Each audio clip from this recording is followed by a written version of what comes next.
तेरी कितनी हिम्मत, मेरे मेरे पुश्तैनी जायदाद पे नजर रखेगा तू?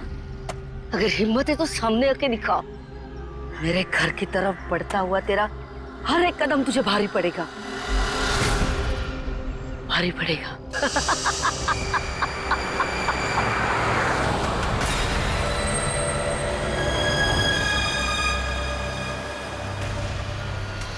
यार यहाँ पे तो कोई भी नहीं दिख रहा, किससे पूछूं? इतना घना जंगल है, कोई साइन बोर्ड भी नहीं है यहाँ पे।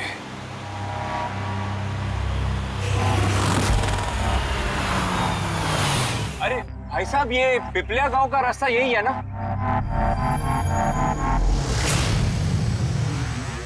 अरे सुनो ना भाई साहब, अरे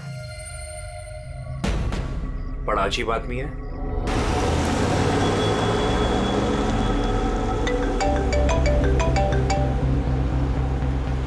हाय बेबी। हाय, पहुंच गए? बस पहुंचने वाला हूँ। डोंट टेल मी तुम अब तक नहीं पहुंचे। इतने लेट कैसे हो गए? एक्चुअली क्या है, ये जगह शहर से काफी दूर है और यहाँ ज्यादा लोग भी नहीं दिख रहे मुझे। Alright, tell me, are you missing me? Of course. इसमें पूछने वाली क्या बात है? अच्छा, तुम एक काम करो, जल्दी जल्दी ये सारी फॉर्मेलिटीज खत्म कर लो, अपनी सारी कागजी कार्रवाई एंड ऑल दैट। उसके बाद मे बी नेक्स्ट फ्लाइट से I can come and join you in India. What's it? Great, that's good news.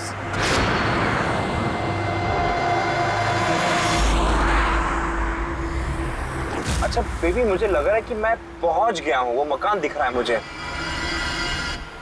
अरे ये गेट क्यों बंद है?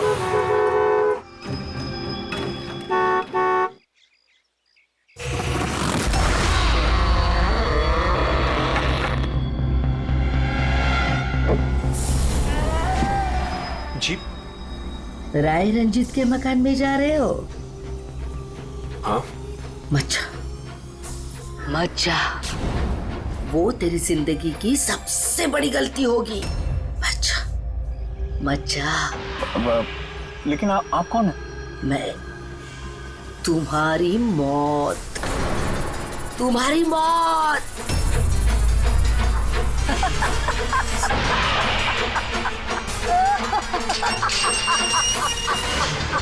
ए बुढ़िया, चल चल, अरे जा। अच्छा वरना तू भी मरेगा, तू भी मरेगा। मत जा वरना तू भी मरेगा, तू भी मरेगा। नसर साहब, आप राज साहब हैं? हाँ हाँ हाँ हाँ। आई। Hello Raj, Raj are you okay? कौन था? हाँ, अरे वंदना, मैं ठीक हूँ, कोई नहीं था। और मैं पहुंच गया हूँ, ठीक है, बंगले पे। मैं कॉल करता हूँ तुम्हें। Okay okay, you take care. हाँ, I will speak to you soon. Bye bye bye.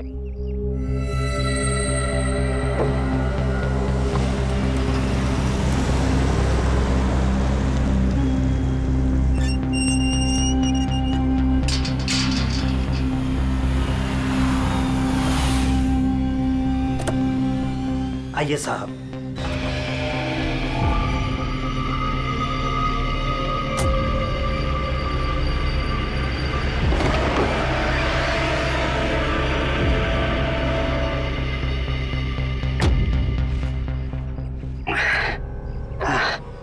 साहब, सफर में कोई तकलीफ तो नहीं हुई? नहीं, लेकिन वो औरत कौन थी? बुढ़िया औरत जो आपसे बात कर रही थी ना, लाली नाम है उसका, थोड़ी अजीब सी है। आपको उसकी बातों का बुरा तो नहीं लगा? नहीं, बुरा नहीं लगा मुझे, पर मुझे एक बात समझ में नहीं आई कि उस औरत ने मुझे यहाँ आने से मना क्यों किया। जाने दीजिए ना साहब उसकी बातों का, थोड़ी सी हिली हुई है, कुछ भी बकती रहती है। आप आइए, अंदर आइए।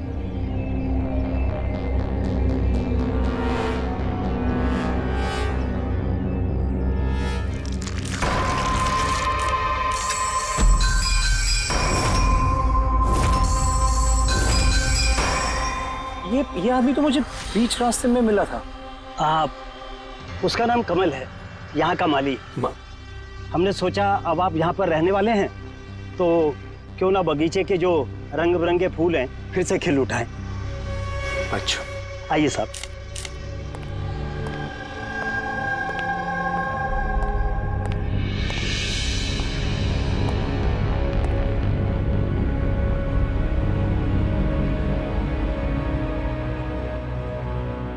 अच्छा एक बात बताइए जी। यहाँ कितने साल से काम कर रहे हैं आप? बस साहब ये समझ लीजिए कि मैंने बचपन में चलना यहीं से सीखा था, और अब इस घर से तभी जाऊंगा जब मेरी अर्थी उठेगी। साहब अब ये घर आपका है, कहीं आप मुझे नौकरी से निकाल तो नहीं देंगे? अरे नहीं नहीं नहीं चाचा, ऐसे कैसे बात कर रहे हैं आप? ऐसी कोई बात नहीं, बिल्कुल बेफिक्र रहिए। और इसमें इतने बड़े घर की देख रेख आपके सिवा और कौन कर सकता है? हाँ? वाकई में आप बहुत नेक इंसान हैं। आइए।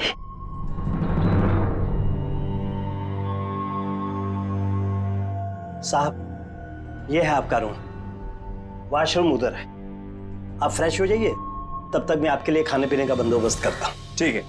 ठीक है साहब।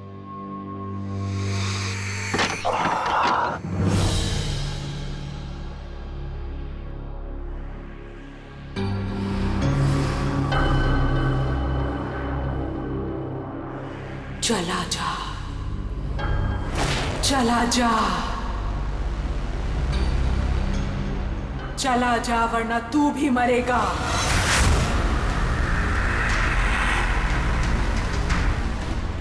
कौन?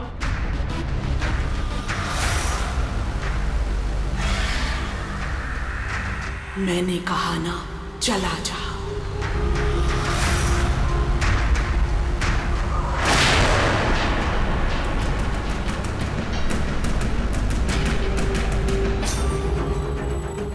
कौन है?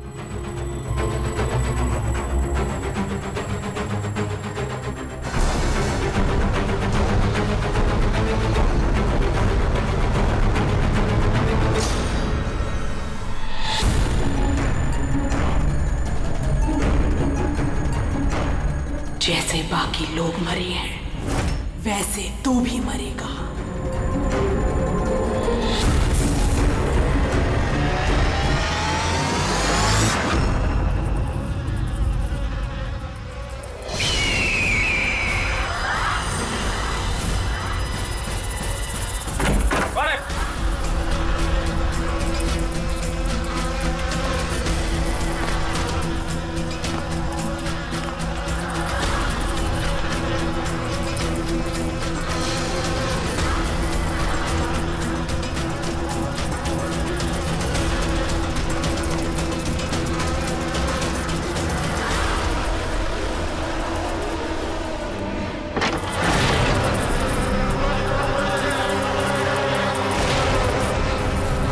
मधुमक्खी?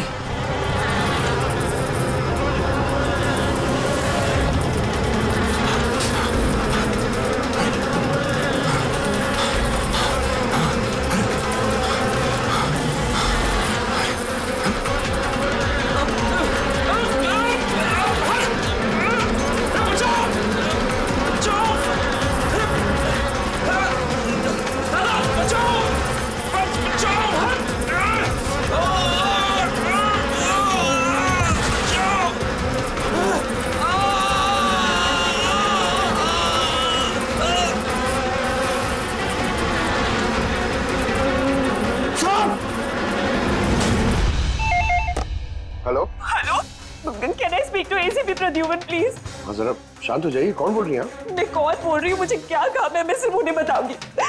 Can you just make me speak to him right now please? एक मिनट होल्ड करिए। सर, हाँ सर, फोन कॉल है।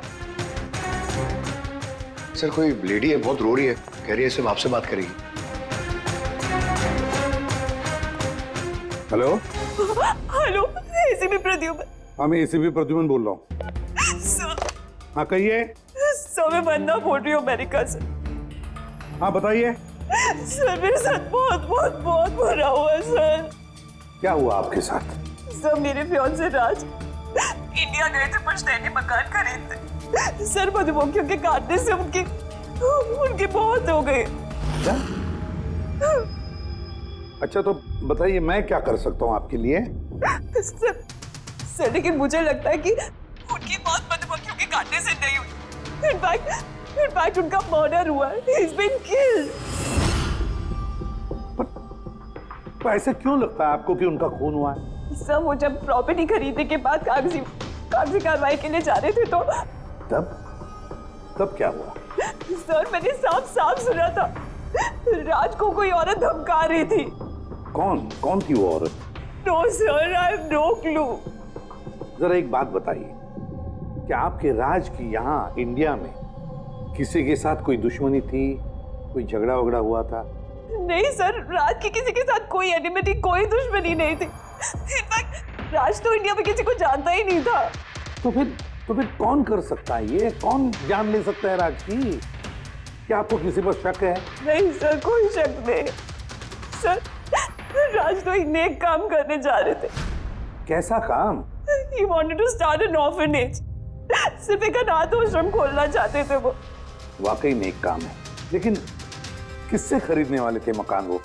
सब मकान तो वो ऑलरेडी खरीद चुके थे गवर्नमेंट से नीलामी के बाद। वो सर इंडिया कागजी कार्रवाई के लिए गए थे। देखिए, एक काम कीजिए, सारे के सारे डिटेल्स मुझे भेज दीजिए, मैं आपकी पूरी की पूरी मदद करूंगा, ठीक है? सर मैंने सीआईडी के बारे में बहुत सुना। सर मुझे भी जस्टिस मिलेगी ना? वंदना जी, मैं आपसे वादा करता हूं, आपको पूरा का पूरा इंसाफ दिलाएंगे हम, और जिसने भी आपके राज के साथ बुरा किया है उसे हम सजा दिलवाएंगे। वंदना, उसका मंगेतर राज अमेरिका से इंडिया आता है मकान खरीदने, अनाथाश्रम चलाने, और राज की मौत होती है मधुमक्खी के काटने से। इंटरेस्टिंग।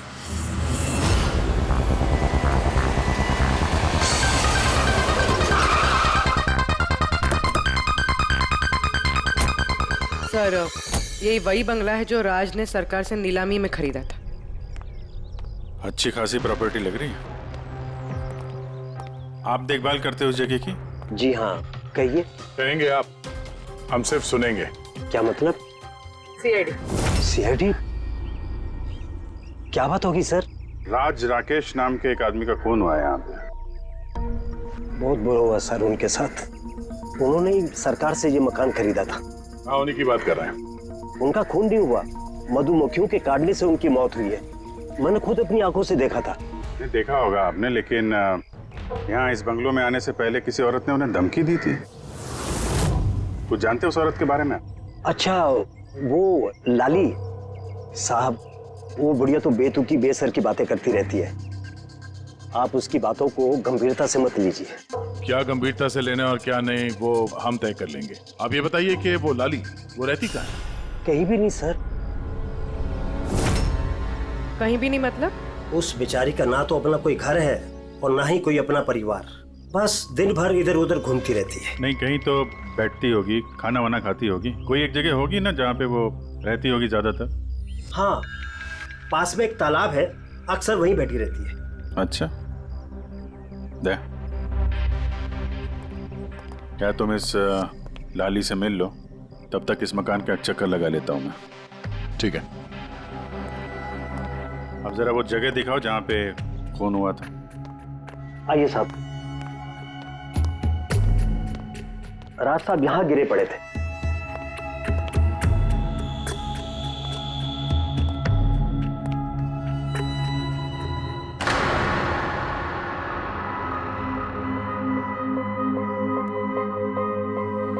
पहले मधुमक्खियों ने राज साहब को मारा, फिर वो खुद मर गए।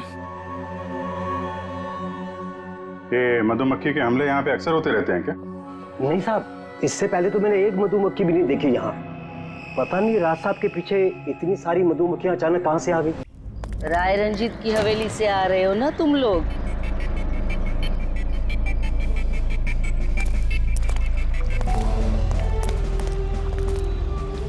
क्या कहा आपने? राय रंजीत के मकान से लौट रहे हो? आप कौन है? क्यों गए थे वहाँ? अपनी मौत को दावत देने गए थे?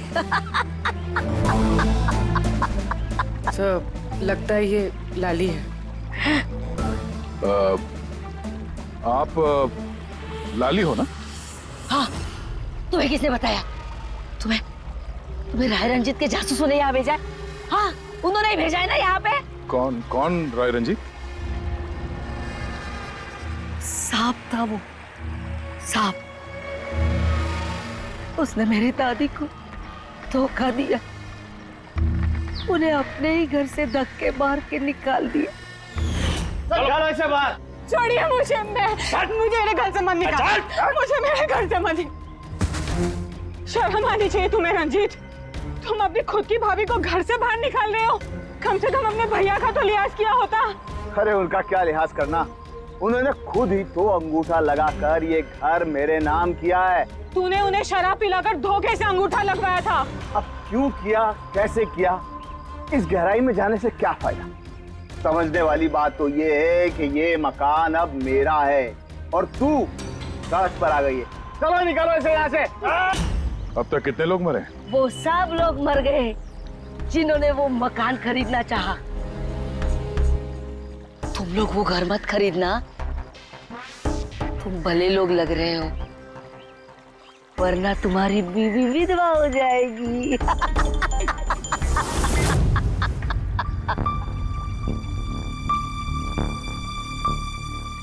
माँ जी, ये कुछ पैसे हैं, काम आएंगे।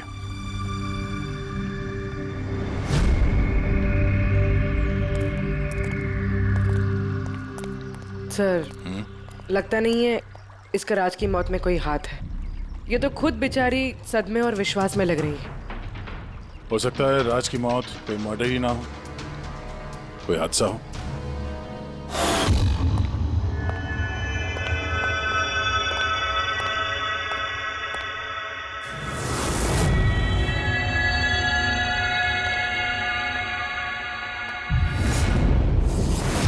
अरे ये कमरा खुला कैसे? ये तो बंद था। एक मिनट रुको, शायद राज ने खोला।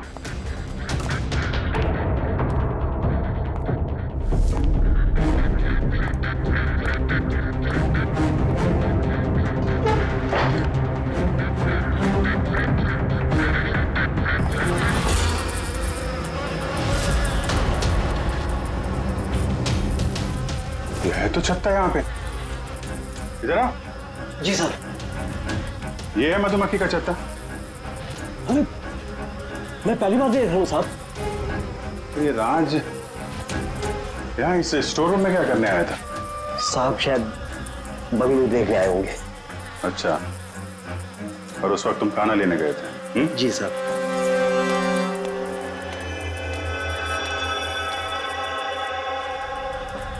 वो कौन है? वो कमल है साहब, यहाँ का माली। जब राज साहब की मौत हुई थी तो ये था यहाँ पे? जी हाँ था। कमल इधर आओ, साहब बुला रहे। जी सर। कमल, जब राज साहब की मौत हुई थी तो यहाँ आसपास किसी अनजान आदमी को देखा था तुमने? कोई अजीब सी घटना हुई हो? नहीं साहब। तो ये छत्ता यहाँ पे है तो तुम्हें कुछ काम करने में परेशानी नहीं होती? मधुमक्खी ने काटा नहीं तुमको कभी? नहीं सर, मधुमक्खी तो तब काटती ना जब यहाँ कोई छत्ता होता। पहले तो मैंने ये छत्ता यहाँ देखा ही नहीं साहब। क्या बात कर रहे हैं? हाँ साहब, मैंने आपसे पहले कहा ना कि इससे पहले इस घर में हमने एक मधुमक्खी भी नहीं देखी। कमाल है। फिर ये छत्ता आया कहाँ से? और मधुमक्खियों ने राज को ही क्यों काटा? ये तो कोई एक्सपर्ट ही बता सकता है। आसान के क्या पता चला राज की मौत के बारे में? मौत कैसे हुई? बॉस, इसकी मौत मधुमक्खियों की वजह से हुई है। यार तुझे पूरा यकीन है राज की मौत मधुमक्खियों की वजह से ही हुई है? हाँ बॉस, ये डॉक्टर ने जो रिपोर्ट बनाई है मैंने वो भी देख ली। इस राज का अच्छी तरह से चेकअप भी कर लिया। मुझे पूरा यकीन है राज की मौत मधुमक्खियों के डंक के जहर की वजह से ही हुई है। सर, बचपन में मुझे मधुमक्खी ने काटा था, मैं तो जिंदा हूँ। हाँ सालूम के सब, पंकज पे जहर का असर क्यों नहीं हुआ? अरे पंकज को मधुमक्खी ने काटा था, मधुमक्खियों ने नहीं काटा था। बॉस, अगर एक दो मधुमक्खी काटे तो बात समझ में आती है, लेकिन सैकड़ों मधुमक्खियां अगर हमला कर दे तो इट्स इम्पॉसिबल। मधुमक्खियों के डंक से? साळुंखे कहता है कि राज की मौत मधुमक्खियों के डंक से हुई है, मधुमक्खियों के जहर से।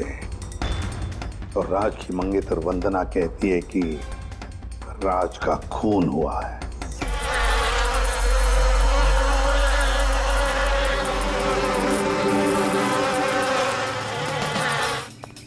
हंड्रेड % इस छत्ते को बाहर से लाकर यहाँ पर लगाया गया। मधुमक्खी के छत्ते को किसी और जगह से लाके किसी और जगह लगाया जा सकता है? इतना आसान है? इतना मुश्किल भी नहीं। शहद के व्यापार के लिए अक्सर ऐसा किया जाता है। आप बता सकते हैं कितने दिन पहले इस छत्ते को यहाँ पे लगाया गया? ज़्यादा दिन नहीं, लगभग 2-3 दिन।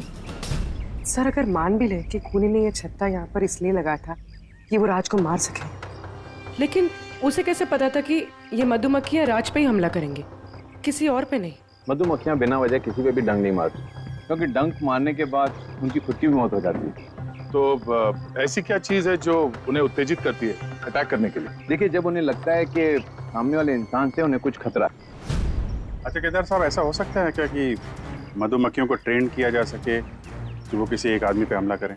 कैसी बातें करते हैं अभिजीत साहब, ये मधुमक्खियाँ शार्प शूटर नहीं कि कोई भी इन्हें कह दे कि फलां फलां को डंक मारकर आ जाओ। अच्छा, आपने अभी भी कहा कि ये मधुमक्खी किसी को काटने के बाद ये खुद भी मर जाती है, तो ऐसी क्या मजबूरी है कि वो किसी को काटती है?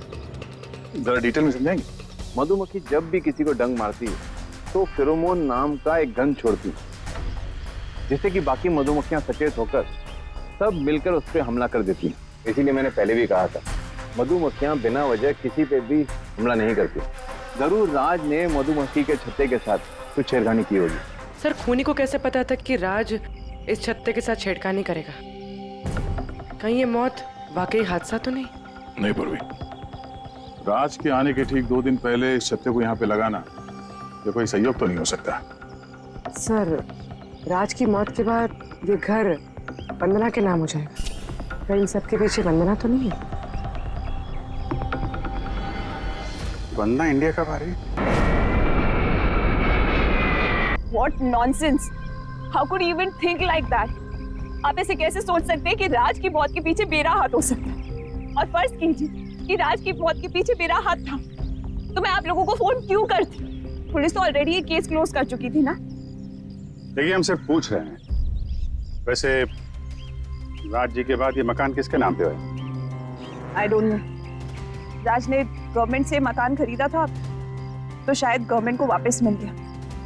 मुझे अभी तक कोई नोटिस नहीं है। हाल फिलहाल में राज का किसी के साथ कोई झगड़ा हुआ था? I have already told you that Raj एक नेक दिल इंसान थे और उनका किसी से दुश्मनी होना वॉज इम्पॉसिबल। अगर मुझे पता होता कि राज की नेक दिली उनकी जान ले लेगी तो मैं उन्हें कभी इंडिया आने ही नहीं देती। ये अनाथ आश्रम खोलने का ख्याल राज जी के दिमाग में कैसे आया? राज खुद अनाथ थे, इसलिए वो दूसरे अनाथ बच्चों की फीलिंग समझते थे। वो अनाथ बच्चों को घर जैसा माहौल देना चाहते थे, और जैसे उन्हें पता चला कि गवर्नमेंट ये मकान नीलाम कर रही है तो राज ने सबसे ऊंची बोली लगाकर ये मकान खरीद लिया। तो कहीं इस राज की मौत का कारण ये घर तो नहीं है? हो सकता है कोई और भी इस घर को खरीदना चाहता था, राज बीच में आ गया इसलिए। What? कोई इतना नीच कैसे हो सकता है?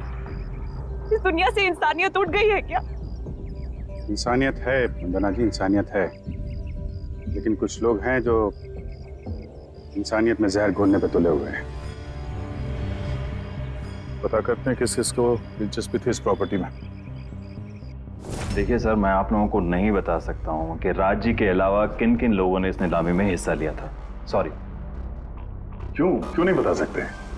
देखिए, ये सरकारी सर इंफॉर्मेशन है, ऐसे किसी के साथ शेयर नहीं कर सकता हूँ मैं।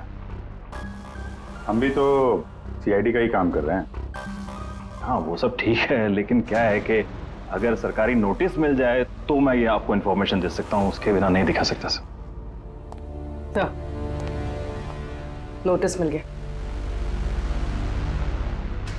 आप खुश हैं? आप देखिए, अगर काम कायदे से होता है तो अच्छा लगता है। हाँ ठीक है, ये लीजिए, ये लीजिए। कुल मिलाकर सर 12 लोग थे जो इस बंगलो को खरीदना चाहते थे सर। सर इस बंगलो के पास एक्चुअली सरकार एक हाईवे बना रही है, इसलिए सब लोग बढ़ चढ़कर बोली लगा रहे हैं और हर कोई इस बंगलो को खरीदना चाहता है। अच्छा, ये राज जी की मौत के बाद अब ये मकान किसको मिलेगा? देखिए, राज जी ने कागजी कार्यवाही पूरी नहीं की थी, इसलिए नीलामी अब दोबारा से होगी और जो विजेता होगा उसको ये बंगलो मिल जाएगा। I see। और ये नई नीलामी कब होगी? देखिए सर, अभी उसकी डेट तो तय नहीं है सर, लेकिन आपको एक बात और बताना चाहूंगा सर कि राज जी से जितने भी बिल्डर्स थे वो काफी भड़के हुए थे, काफी नाराज थे, क्योंकि उन्होंने सबसे ज्यादा बोली लगाई थी। नहीं सर, एक्चुअली उन्होंने डेडलाइन के बाद बिड सबमिट की थी सर, इसी वजह से लोग नाराज थे उनसे। लेकिन अगर डेडलाइन के बाद उन्होंने बिड किया था तो सरकार ने एक्सेप्ट कैसे कर लिया? सर एक्चुअली वहां पर वो अनाथ आश्रम खोलना चाहते थे, और सर अमेरिका से जो इंडिया का वक्त का फर्क है सर वो 9.5 घंटे का है, इसलिए सरकार ने वो बिड एक्सेप्ट कर ली थी। देखिए, अब घर तो उसी को मिलेगा जिसकी किस्मत में होगा सर। किस्मत में नहीं भी होगा तो उसने अपनी किस्मत की रेखाएं बदलने के लिए कोशिश तो की होगी, और जरूर इस लिस्ट में से ही कोई होगा वो। ललित जी, अब तो ये दोबारा नीलामी होगी, तो जिन लोगों ने अप्लाई किया है इस दूसरे नीलामी के लिए, क्या हम उनकी लिस्ट देख सकते हैं? नो सॉरी, ये लिस्ट आपको मैंने इसलिए दिखा दी कि ये नीलामी हो चुकी है, लेकिन वो जो नई लिस्ट आने वाली है सर वो तो आप किसी भी कीमत पर नहीं देख सकते।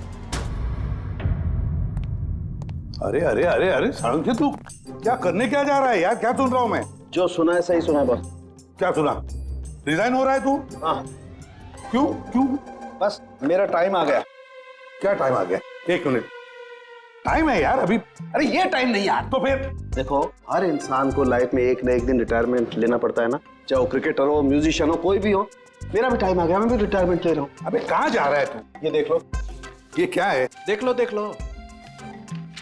यार क्या तू कर रहा है सारुण? के समझ में नहीं आ रहा है ये। एयर टिकट कहाँ जा रहा है? हाँ, लंदन। अरे वाह रे वाह। पंकज कैंसिल कर। नहीं नहीं, कैंसिल नहीं होगा। अबे रिफंड मिल जाएगा, पैसे वापस मिल जाएंगे, कल की टिकट है, डोंट वरी। मुझे रिफंड नहीं चाहिए, मैं जा रहा हूँ वापस। यार तू ऐसे कैसे जाएगा? क्या हुआ क्या? अरे इतनी बड़ी गलती होगी कि शर्म आ रही है अपने आप पर। ऐसी कौन सी गलती हो गई? वो मधुमक्खियों वाला केस। मधुमक्खियों वाला केस? हाँ यार, हादसा नहीं है बॉस, वो खून है खून। यही मुझसे गलती हो गई। मधुमक्खी के एक्सपर्ट से बात हो गई तेरी? क्या बताया उसने? यार एक्सपर्ट से भी बात की मैंने, अच्छी तरह से चेक भी किया, तब मुझे पता पड़ा ये तो हादसा नहीं है, खून है। मधुमक्खियों को तो वो हथियार के तौर पर इस्तेमाल कर रहा है यार। सालों के सब वो किसे? देखो, मधुमक्खियां कब आती हैं इंसान के पास? जब उन्हें फेरोमोन की गंध आती, तभी ना। हाँ, जब उन्हें इंसानों से खतरा लगता है तब मधुमक्खियां इंसान के पास आती है, डंक मारती है। बस यार, यही मुझसे गलती हो गई। ये मैंने सोचा ही नहीं कि फेरोमोन तो बनाया भी तो जा सकता है ना यार। हाँ यार, फेरोमोन तो आर्टिफिशियली भी बनाया जा सकता है, लेबोरेटरी में, फैक्ट्री में। मतलब किसी ने ये आर्टिफिशियल फेरोमोन बनाया और वो किसी भी तरह से राज के शरीर पर लगा दिया। बस मधुमक्खियां आ गई और उस पर अटैक कर दिया। सारुण के उठ उठ उठ उठ, पिपलिया गांव चला जा। वहां पे जहाँ पे राज का खून हुआ, राज का सारा सामान चेक कर, पता तो चले ये फेरोमोन वहां पर आया कैसे और किसने इस्तेमाल किया ये फेरोमोन राज पर। Yes boss. ये रहा सर, राज का सारा सामान इस सूटकेस में। ठीक है। सर एसीपी साहब बता रहे थे आप रिटायर होने वाले हो। कब है आपका लास्ट वर्किंग डे? आपके लास्ट वर्किंग डे से 1 दिन के बाद। मतलब नहीं आ रहा है। अच्छा दया, एक काम करो, मैं बाहर जाता हूँ और तुम जो है ना, एक एक करके सामान मुझे बाहर पकड़ाओ, तो पता करते हैं कि कौन से सामान में फेरोमोन है। ठीक है सर?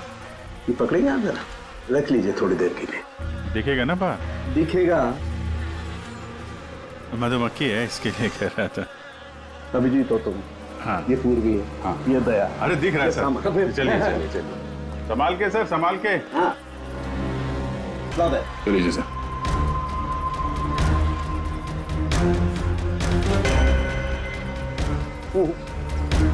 नहीं, इसमें फेरोमोन नहीं।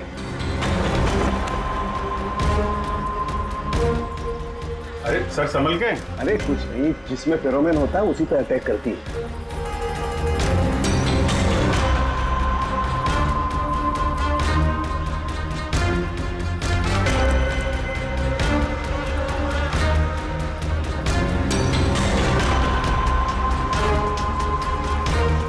यार।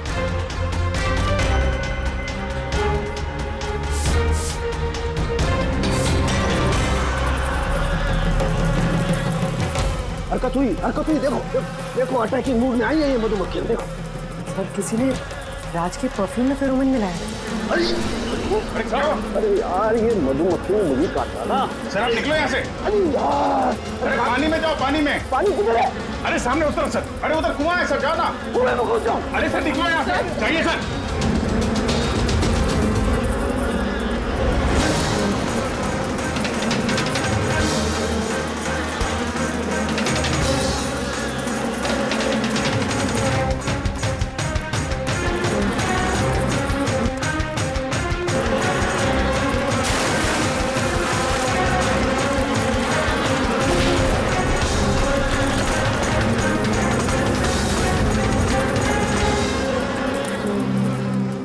आप ठीक हो सर? बाप रे बाप, ये मधुमक्खियां आपको रिटायर नहीं होने देंगी सर।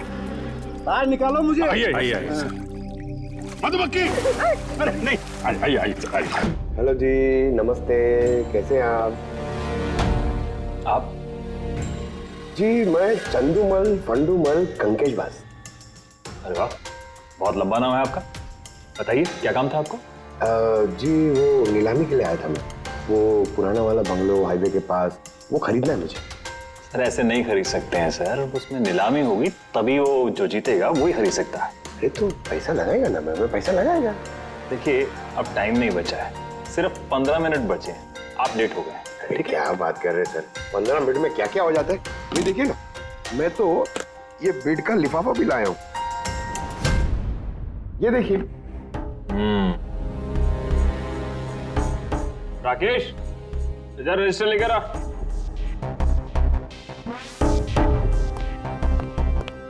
साहब को दो, एंट्री कीजिए सब। हाँ यहाँ पर एंट्री कर दीजिए। अच्छा,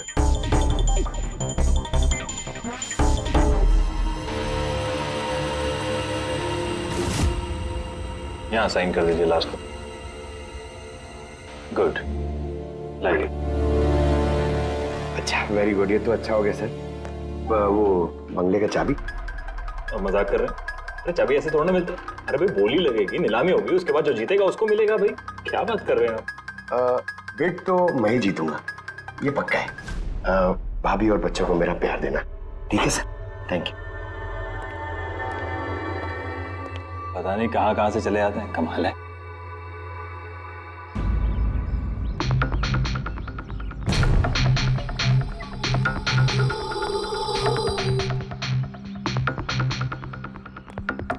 क्या भाई साहब काम हुआ?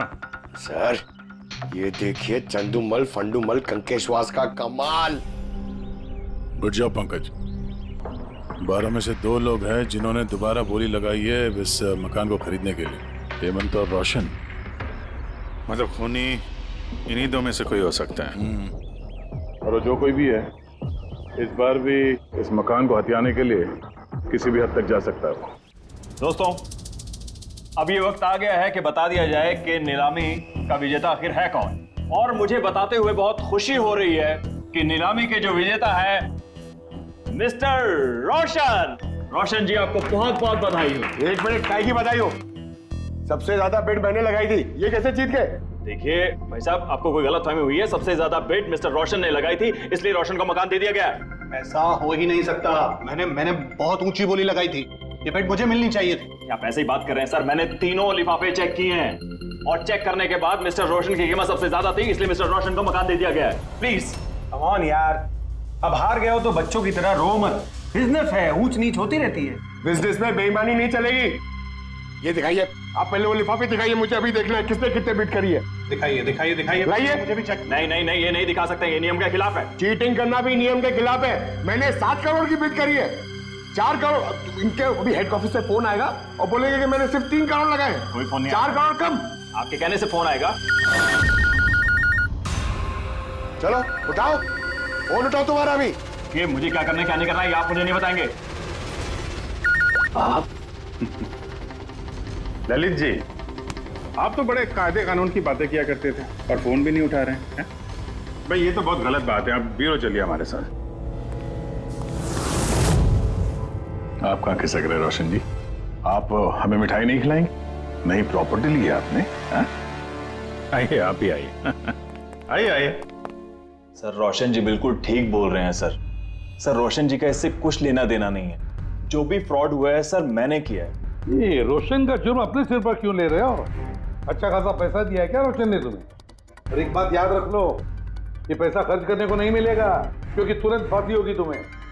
सर इतनी सी बेईमानी के लिए फांसी चढ़ा देंगे? नहीं नहीं नहीं, बेईमानी के लिए नहीं, खून के लिए, खून के लिए फांसी होगी।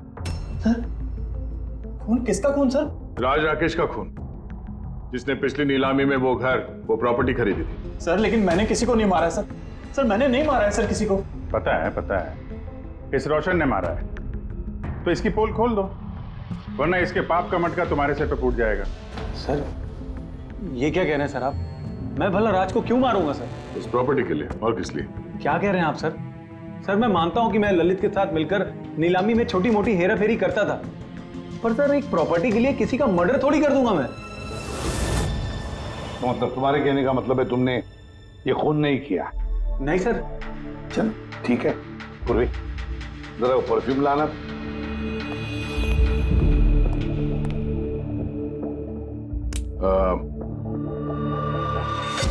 ये परफ्यूम छिड़क दूं? हाँ? बाहर मधुमक्खियों का छत्ता है, क्या बोलता है? Sir perfume? हाँ? आपकी मर्जी सर, लेकिन हमारे इस केस से परफ्यूम का क्या लेना देना सर? मुझे वाकई पता नहीं इस परफ्यूम का कोई इस केस से संबंध है। सर जी हम सच कह रहे हैं सर, राज्य की मौत से हमारा कोई संबंध नहीं है सर। ललित बिल्कुल ठीक कह रहा है।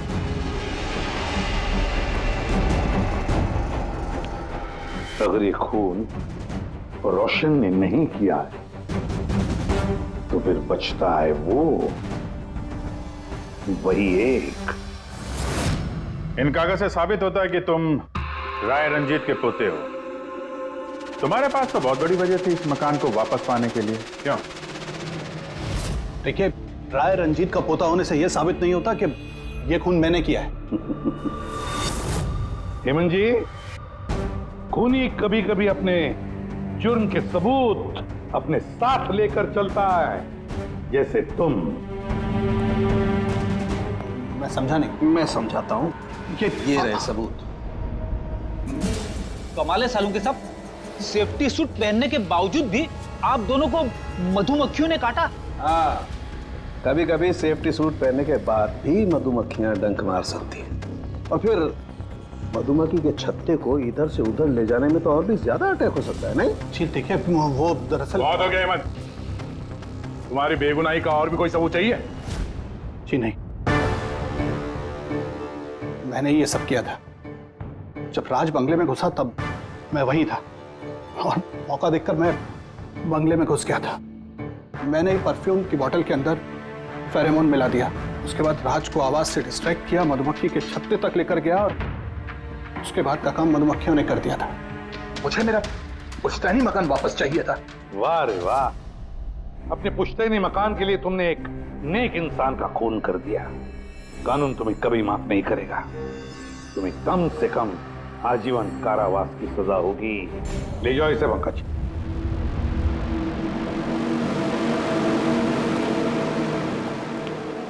पंखे, केस खत्म, रिटायर हो सकता है तू। मुझे रिटायर होना ही नहीं है। कल तक तो बोल रहा था रिटायर करो।